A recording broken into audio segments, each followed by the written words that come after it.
اللہ کی رحمت اپنے عروج پر ہوتی ہے۔ عام دنوں میں لوگ اللہ کی رحمت کے متلاشی ہوتے ہیں، اللہ کی رحمت کو ڈھونڈ رہے ہوتے ہیں، لیکن ماہ مبارک رمضان المبارک ایک ایسا مہینہ ہے جس میں اللہ کی رحمت لوگوں کو ڈھونڈتی ہے، گناہگاروں کو ڈھونڈتی ہے، تاکہ اس سے اللہ کی رحمتوں سے مالا مال کر دیا جائے اور برکتوں سے مالا مال کر دیا جائے۔ تو اس سے آپ اندازہ لگا سکتے ہیں کہ عام مہینوں میں اور ماہ رمضان المبارک میں کیا فرق ہے۔ حضور صلی اللہ علیہ وسلم فرماتے ہیں، اگر کسی شخص نے جان بوجھ کر، ایک تو شرعی عذر ہے خواتین کے لیے، شرعی عذر ہے مردوں کے لیے، سفر میں ہے، بیمار ہے اور نہیں رکھ سکتا، یہ شرعی عذر ہے۔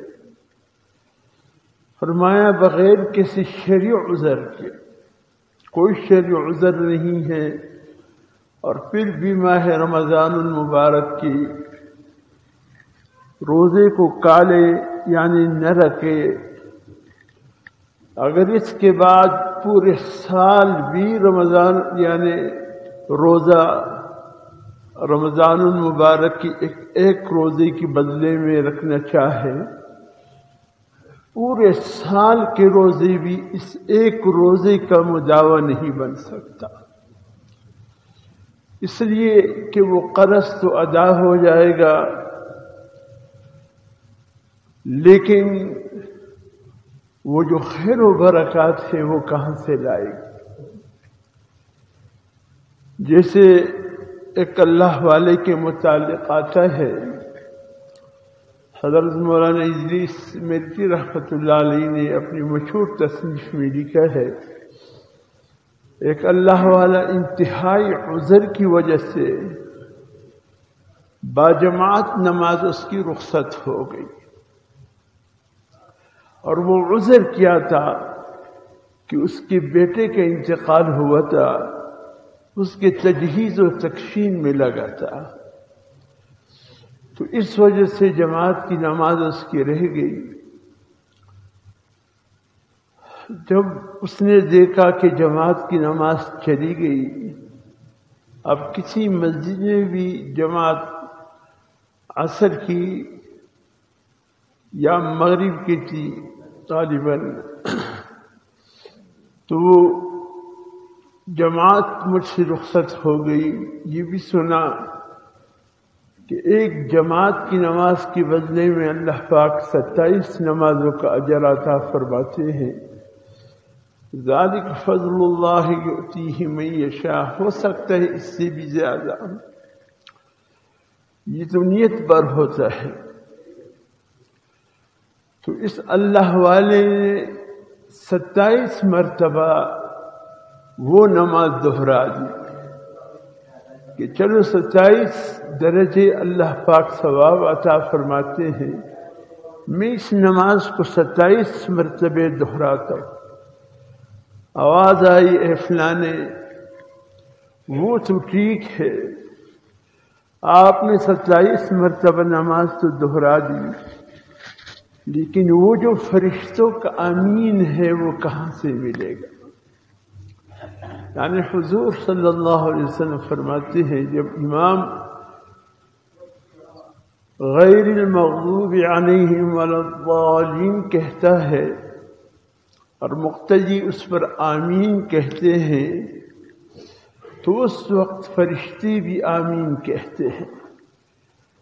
فمن تامین تامین الملائکہ غفر له ما تقدم من ذنبہ، فرمایا جس کا آمین فرشتوں کے آمین کے ساتھ مل جائے، اللہ اس کی گناہوں کو معاف فرما دے۔ اسی لیے تو فرمایا جماعت کی نماز میں بہت خصوصیات ہے، بڑی برکت ہے۔ تو کہا اے فلانے 27 مرتبہ تو نماز کو دہرا دیا، لیکن وہ فرشتوں کا آمین کہا گیا، یعنی وہ تو تمہیں نصیب نہیں ہوا۔ بہرحال فرمایا اگر پھر اس ایک روزے کی بدلے میں پوری زندگی اس کی قضا کرے، پوری زندگی روزے رکھے، قضا تو ادا ہو جائے گا، لیکن وہ خیر و برکتیں جو رمضان المبارک کی ہے وہ کہاں سے لائے گا؟ بڑے اچھے اور صحت مند لوگ آسانی کے ساتھ ایسے چھوڑ دیتے ہیں روزے کو کہ پرواہ نہیں ہے ان کو۔ ایک دفعہ رمضان کا مہینہ تھا، یہ جو ٹیکسیاں کرائے پر چلتی ہیں، میں نے ایک ٹیکسی منگوا لی مسجد آنے کے لیے۔ تو اس وقت میں نے دیکھا ہٹا کٹا نوجوان، یعنی صحت میں بہت اچھی صحت کا مالک تھا، ہر لحاظ سے بہتر تھا۔ تو اس نے پانی کا بوتل رکھا ہوا تھا، میں نے پوچھا یہ افطاری کے لیے رکھا ہے؟ کہا نہیں جی، میں تو ہر گھنٹے کے بعد پانی پیتا ہوں۔ میں نے کہا رمضان المبارک میں بھی؟ کہاں رمضان میں بھی؟ میں نے کہا استغفر اللہ، روزہ نہیں رکھتے تم؟ کہا نہیں رکھ سکتا ہوں، نہیں رکھ سکتا ہوں، ہمت نہیں ہے مجھ میں، تصور سے کام جاتا ہوں۔ تو بعض بدنصیب ایسے ہیں کہ روزہ رکھنے کے تصور سے کام جاتے ہیں، رکھنا تو دور کی بات ہے۔ میں کہ ظالم، ہمت تو کر لیتے، کوشش تو کر لیتے، پھر اللہ پاک کیسی توفیق دے گا یہ آپ کو اندازہ ہو جائے گا۔ یہ تو انسان کی بس کی بات نہیں ہے، یہ توفیق من جانب اللہ ہے جس کو اللہ عطا فرمائے۔ انسان واقعتاً نہیں رکھ سکتا، وہ جو ہر وقت پانی پینے والا ایک کھانا کھانے کا ایک ذوق رکھتا ہے، لیکن روزے کی نیت کرے، روزہ رکھے، تو اس کی طاقت نہیں ہے، یہ طاقت اللہ عطا فرماتے ہیں۔ جب ایک چیز اللہ کے لیے خاص ہو جائے پھر اللہ کی توفیق اس میں شامل حال ہو جاتی۔ میں نے کہا بڑے بد نصیب ہو تم، کاش مجھے پہلے پتہ چلتا کہ میں ایسے شخص کے ساتھ جا رہا ہوں جس کا روزہ نہیں ہے، تو میں تو وہ جتنا اللہ کی رحمت سے دور ہے میں اس سے کام جاتا ہوں کہ کہیں میں ان رحمتوں سے محروم نہ ہو جاؤں۔ بہت سمجھایا، کہتے نہیں بہت سے لوگوں نے مجھے سمجھایا، رشتہ داروں نے سمجھایا، لیکن نہیں رکھ سکتا ہوں، بس صاف بات ہے۔ میں نے کہا کبھی زندگی میں روزہ رکھا ہے؟ کہاں نہیں رکھا ہے۔ اب ایسے لوگ بھی معاشرے میں موجود ہیں جنہوں نے کبھی زندگی میں روزہ نہیں رکھا ہے، ہمت نہیں کرتے، اچھے ہٹے کٹے ہوتے ہیں، لیکن بزدلی کی انتہا ہوتی ہے، ان کی کم ہمتی کی انتہا ہوتی ہے۔ یہ خدا کے نافرمان، خدا کے باغی اللہ سے کس رحمت کی یہ امید رکھتے ہیں؟ یہ کس امید پر جی رہے ہیں کہ اللہ کی کوئی رحمت ان پر نازل ہوگی؟ جس کا حال یہ ہو، بڑی بدنصیبی ہے۔ اللہ رب العزت فرماتے ہیں کہ یا ایھا الذین آمنو، اے وہ لوگوں جو ایمان لائے ہو اللہ پر، اللہ کے رسول پر، کتب علیکم الصیام، تمہارے اوپر روزے فرض کیے گئے، یہ فرض ہے، کما کتب علی الذین من قبلکم، جیسے کہ تم سے پہلے لوگوں پہ روزے فرض تھے، یہ نہیں کہ خالی تم پہ فرض ہے، فرمایا تم سے پہلے جتنے لوگ گزرے ہیں ان پہ بھی یہ روزے فرض کیے گئے تھے۔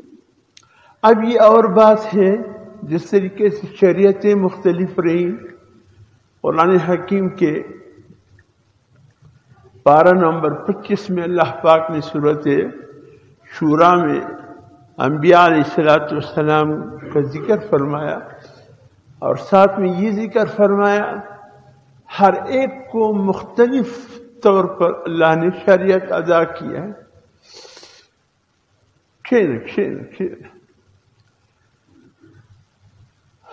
تو ان شریعتوں میں فرق رہا، نمازوں میں کمی بیشی تھی، عبادتوں میں اللہ کے احکامات کے مطابق کمی بیشی رہی، لیکن اللہ کو علم ہے۔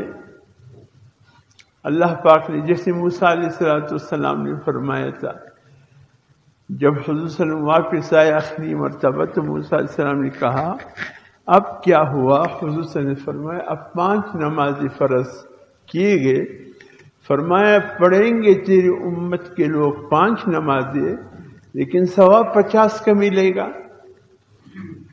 حضرت موسیٰ علیہ السلام نے فرمایا اے اللہ کے آخری نبی، جائیے اس میں بھی تخفیف کیجیے، اس لیے کہ میری امت پہ 2 نمازیں فرض تھیں اور وہ اس کو ادا نہیں کرتے تھے، یعنی بولتے بولتے میری ہمت جواب دینے لگی کہ خدا کے بندو یہ 2 نمازیں ہیں تمہارے اوپر فرض، کیوں ادا نہیں کرتے تم؟ تو فرمایا میرے امت پہ تو 2 نمازیں فرض تھے، وہ اس سے ادا کرنے سے قاصر تھے، نہیں رکھتے تھے، پڑھتے تھے۔ آپ جائیے اللہ سے کہیں کہ اللہ یہ 5 بھی بہت ہے۔ حضور صلی اللہ علیہ وسلم نے فرمایا 5 کافی ہے، میری امت کے لوگ اتنی کم ہمت اور بزدل نہیں ہوں گے کہ وہ 5 نہیں پڑھ سکیں گے، ضرور وہ 5 نمازیں پڑھیں گے۔ اسی پر اکتفا ہوا۔ تو اسی طریقے سے اللہ پاک فرماتے کما کتب علی الذین من قبلکم، اے میرے حبیب جیسے آپ سے پہلی امتوں پر روزے فرض کیے گئے تھے، تمہارے اوپر بھی روزے فرض کیے گئے ہیں۔ اب کیسے روزے فرض تھے؟ آیا ان پہ بھی رمضان المبارک کے روزے فرض تھے یا دیگر مہینوں میں کوئی مہینہ تھا ان کے روزے کی فرضیت کا، یا ان پر بھی جس طرح امت محمد صلی اللہ علیہ وسلم پر 1 مہینے روزے فرض ہے، یا کم و بیش کبھی 29 بھی ہو جاتا ہے، تو اسی طریقے سے ان پہ بھی یہی 29 یا 30 روزے فرض تھے۔ واللہ عالم، اللہ نے اس کی وضاحت نہیں کی، بلکہ یہ فرمایا کہ حضرت آدم علیہ السلام سے لے کر تا جناب نبی کریم صلی اللہ علیہ وسلم ہر امت پہ روزے فرض تھے۔ جیسے فرمایا حضرت آدم علیہ السلام کے روزے ہر مہینے کے 3 دن تھے، جس کو ایام 20 کے روزے کہتے ہیں، یعنی ہر اسلامی مہینے کے 13، 14، 15 تاریخ کے روزے حضرت آدم علیہ السلام پر فرض تھے، تو وہ ان کو ادا کرتے تھے۔ اسی طریقے سے حضرت داؤد علیہ السلام کے متعلق آتا ہے کہ ایک دن روزہ رکھتا تھا، ایک دن افطار کرتا تھا۔ حضرت عیسیٰ علیہ السلام کے متعلق آتے ہیں کہ ایک دن روزہ رکھتے، 2 دن افطار کرتے۔ تو یہ ان نبیوں کے روزے تھے۔ تو اسی طریقے سے فرمایا کوئی شریعت روزے سے خالی نہیں تھی۔ تو میرے محترم دوستو، اللہ فرماتے ہیں کما کتب علی الذین من قبلکم، جیسے اے میرے پیغمبر صلی اللہ علیہ وسلم آپ سے پہلے روزے فرض کیے گئے تھے امتیوں پہ، آپ کی امت پہ بھی یہ روزے فرض ہے، لعلکم تتقون، تاکہ تم صفت تقوی سے آراستہ ہو جاؤ۔ سبحان اللہ، کیا بہترین اللہ پاک کی عبادت ہے۔ پہلی بات تو یہ ہے کہ اللہ پاک فرماتے ہیں لعلکم تتقون، یعنی اس سے انسان کا نفس پاکیزہ ہو جاتا ہے، اس دل میں اللہ پاک کے خشوع کا ایک شجرہ طیبہ یہ دل کے اندر پیدا ہو جاتا ہے، پھر وہ ایک خوف خدا جو اللہ پاک کا ایک ڈر سا ہے وہ محسوس ہونے لگتا ہے۔ اور دوسری بات یہ ہے کہ یہ مخفی عبادت ہے، چھپی ہوئی عبادت ہے۔ نماز آپ پڑھتے ہیں تو لوگ اس کو بھی دیکھ رہے ہیں، جس طریقے سے وہ ہے نا کہ ایک شخص نماز پڑھ رہا تھا، دوسرا نے آ کر ایک سے کہا کہ بھئی یہ شخص بڑا نمازی ہے اور یہ ہر وقت نماز میں مشغول ہے، تو اس نے اس کے طرف رخ کر کے کہا ساتھ میں یہ بھی بتاؤ میرا روزہ بھی ہے، نماز کے اندر کہا ساتھ میں ان کو یہ بھی بتاؤ کہ میرا روزہ بھی ہے۔ اب کہنے والے کو تو علم نہیں تھا کہ بھئی اس کا روزہ ہے یا نہیں ہے۔ نماز آپ پڑھتے ہیں اندازہ ہو جاتی کہ یہ نماز پڑھ رہا ہے، زکوٰۃ آپ ادا کرتے ہیں، کم از کم لینے والے کو تو علم ہو جاتا ہے کہ اس نے زکوٰۃ ادا کر دی۔ اسی طریقے سے حج کرتے ہیں، یہ اول حج جو ہوتا ہے نا، اول اپلا حجیان چیزی بدل کی دعوی چې بس یو جنډیانې وي او دغه وي یو استقبال وي او خلکو غاړګیانې نیولي او زما په غاړه کې را اچي او یو هو ها وي لکه واده چې د ده زړه دی غواړي۔ یہ پہلی مرتبہ حج کرنے والی کی طبیعت ایسی ہوتی ہے کہ بس ایسے دھوم دھام ہو جیسے ایک شادی کی تقریب ہو، لوگ گئے تو پلانے سره خبره نه کوم ولی نه کوي زه چې حج سره لم دی ایئرپورٹ استقبال نہ راغلی، یعنی دل میں یہ کہ فلاں آدمی سے بات نہیں کروں گا، وہ میرے استقبال کے لیے کیوں نہیں آیا تھا، ایئرپورٹ پر ملنے کے لیے آ جاتا۔ تو اور دوسرا حج میں تھوڑا فرق آ جاتا ہے، تھوڑا سا فرق آ جاتا ہے، پھر یہ ہوں ہاں کی بات اس کے دل سے نکل جاتی ہے۔ اور تیسری حج میں تو للہیت اس قدر غالب ہوتی ہے کہ دل میں ہوتا ہے کہ کاش میرے استقبال کو کوئی بھی نہ آئے، اتنی للہیت بن جاتی ہے۔ جیسے ایک بچہ حضور صلی اللہ علیہ وسلم فرماتے ہیں جب کوئی بچہ عمر دا گھڑی ولاړه ده ولاړه زه په دا روان یم اوس ګرځه ورځ تقریر کوي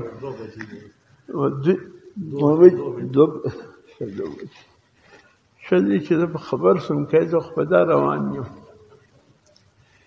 حضور صلی اللہ علیہ وسلم فرماتے ہیں جب بچہ سمجھ بوجھ کی عمر کو پہنچ جائے تو اس کو نماز کے لیے کھڑا کرو، جب 7 سال کی عمر کو پہنچ جائے، اور جب 10 سال کا ہو جائے نماز نہ پڑھے مصنوعی غصہ صحیح اس کے اظہار کر لیا کرو، مصنوعی غصے کا اظہار کر لیا کرو۔ اور جب یہ 14 سال کا ہو جائے پھر خود بخود نمازی بن کر اس کی جوانی کا آغاز ہوگا۔ بچے ابتدا میں جب آپ نماز کے لیے کہو گے وہ وضو کرے گا یا نہیں کرے گا، نہ اس کے دل میں خدا کا خوف ہوگا۔ 7 سال کے بچے میں کیا خدا کا خوف ہوگا، وہ والد کی ڈر سے پڑے گا، بلکہ سجدے میں سر اٹھا کر دیکھے گا کہ والد دیکھ رہا ہے یا نہیں دیکھ رہا۔ کیفیت یہ ہوگی. اللہ فرماتے یہ بھی بہت ہے، یہ بھی بہت ہے. اس عمر میں وضو کی کوئی شرط نہیں، طہارت کی شرط نہیں، کپڑوں کی پاکیزگی کی شرط نہیں، بس بچے کو نماز کے لیے کہا کرو. اور یہ بھی شرط نہیں کہ یہ خوف خدا سے نماز پڑھ رہا ہے یا اپنے والد کے خوف سے نماز پڑھ رہا ہے، اس کی بھی پرواہ نہیں. لیکن اس کو کہو نماز پڑھتے منزے وہ کہیں کورترا سے اول پشتنا وکا ڈوڑی تو کھینے منزی کڑی دی دی بیا درواغ و یا رشتیا و چوو یا ومی که یا دغه دا هم ډیر دی. یو سوچ بدل پیدا سی پلمانزا، ایک سوچ ایک تصور اس کا بنے گا کہ بھئی والد صاحب نے آج نماز کا پوچھا تو کل یہ واقعتاً نماز پڑھے گا. پھر جب 10 سال کی عمر کو پہنچ جائے فرمائے مصنوعی غصے کا اظہار کرو. وہاں بھی بہرحال شرط تو نہیں ہے، لیکن اس کی دل کے اندر خود بخود یہ احساس پیدا ہوگا کہ لوگ وضو کر رہے ہیں نماز کے لیے، آؤ میں بھی کروں. جیسے تیسے وضو کر لے گا، جیسے تیسے وضو کر لے گا، لوگوں کی دیکھا دیکھی. اور فرمایا جب یہ بچہ جوان ہوگا تو انشاءاللہ یہ نمازی بن کر جوانی میں قدم خود بخود رکھے گا، پھر کہنے کی ضرورت بھی نہیں ہوگی اگر تربیت پہلے ہوا ہو. اس انداز سے نہ ہوا ہو تو جوانی میں بھی اس کو کوئی فرق نہیں پڑے گا. کوئی فرق نہیں پڑے گا. ہمارے مولانا طارق جمیل صاحب ہیں، بڑے مشہور تبلیغی جماعت کے عظیم ہستی ہے. فرماتے ہیں ایک شخص اللہ پاک نے اس کو یعنی اچھے عہدے پر بھی تھا اور اس کو نماز پڑھنے کی توفیق دی، پھر تبلیغ میں اس نے وقت لگایا. کہ ایک دن میرے پاس آیا کہ مولوی صاحب آپ چلیے ہمارا گھر. والد صاحب نماز نہیں پڑھتے، بوڑھے ہو گئے نماز نہیں پڑھتے. کہتے میں نے کوئی وقت رکھ لیا، میں نے کہا چلتے ہیں. تو جب ان کے گھر گیا تو چھوٹا پوتا تھا، یعنی اسی شخص کا بیٹا تھا جو اس کے والد یعنی وہ اپنے پوتے کے ساتھ کھیل رہا تھا اور گود میں تھا. کبھی خیر علیہ سلیہ ہونے کے بعد میں نے نماز کی ترغیب شروع کر دی کہ نماز میں یہ دولت ہے، نماز میں یہ چیز ہے، نماز میں یہ ملتا ہے.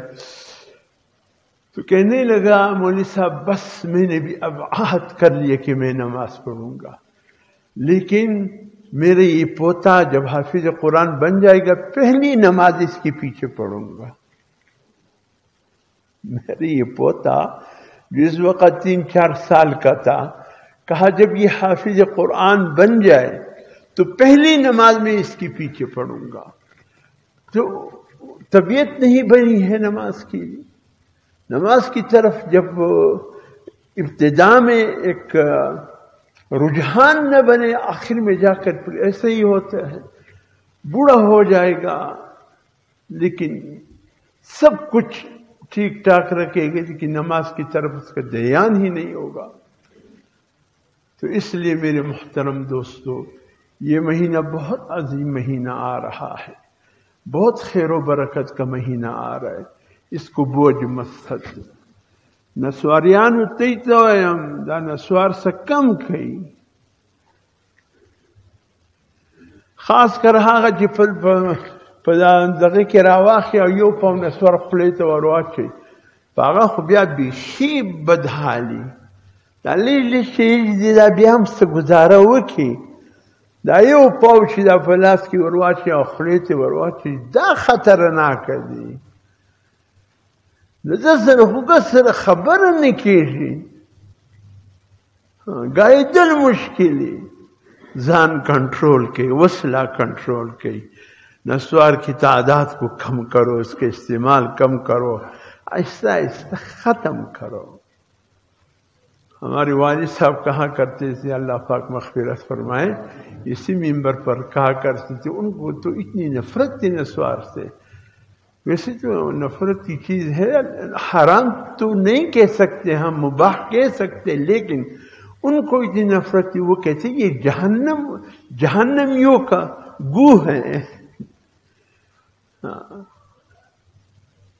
یہ جہنمیوں کا گند ہے، کیوں اس کو استعمال میں لاتے ہو؟ چلو وہ تو تھوڑے مزاج کے سخت ہے، لیکن میں تھوڑا نرمی دکھاتا ہوں، چلو جہنم کی گو نہ صحیح، لیکن کم از کم کر دو، اس کو آہستہ آہستہ کم کرو، انشاءاللہ ہو جائے۔ ہمارے ایک ساتھی تھے، وہ اس کو جب کہتے تھے نسوار بس ختم کرو، وہ ختم، اس نے کہا بس پوڑے میرا وقت ڈسٹبن سے بھی اڑتا سکڑا، ڈسٹبن میں ڈال دیتا، آدھی رات کو پھر ڈسٹبن میں تلاش کرتا تھا کہاں پر پڑوں۔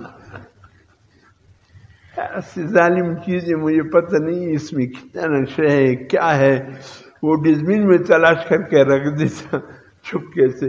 تو بہرحال نسوار رکھنے والوں سے بھی کہتا ہوں، سگریٹ پینے والوں سے بھی کہتا ہوں، خدا را اس کو کم کیجیے، بالکل ختم نہ کیجیے، اس سے ختم نہیں ہوتے۔ حضرت مولانا ہمارے سلسلے کے پیر بھائی بھی ہے، مولانا ذوالفقار صاحب، اللہ ان کی زندگی میں برکت ڈالے، فرمایا کرتے تھے ایک شخص سے جھوٹ چھڑانے میں ہمیں 40 سال لگا، 40 سال لگے ایک شخص سے جھوٹ چھڑانے میں۔ تو آپ اندازہ لگائیں کہ کسی چیز، کوئی گناہ کا کام، کوئی ایسا کام چھڑانے میں وقت لگتا ہے، آہستہ آہستہ آہستہ۔ میں یہ نہیں کہ تو ایک دم ختم کر دو، آہستہ آہستہ کم کرو، انشاءاللہ جب ماہ رمضان المبارک میں داخل ہوں گے صاف ستھرے ہو کر داخل ہوں گے، اللہ کی رحمتوں کو لٹنے والے ہم داخل ہوں گے، اللہ کی رحمتوں کی خاص عنایات اور برکتیں ہوں گے۔ اللہ رب العزت ہمیں عمل کی توفیق عطا فرمائے۔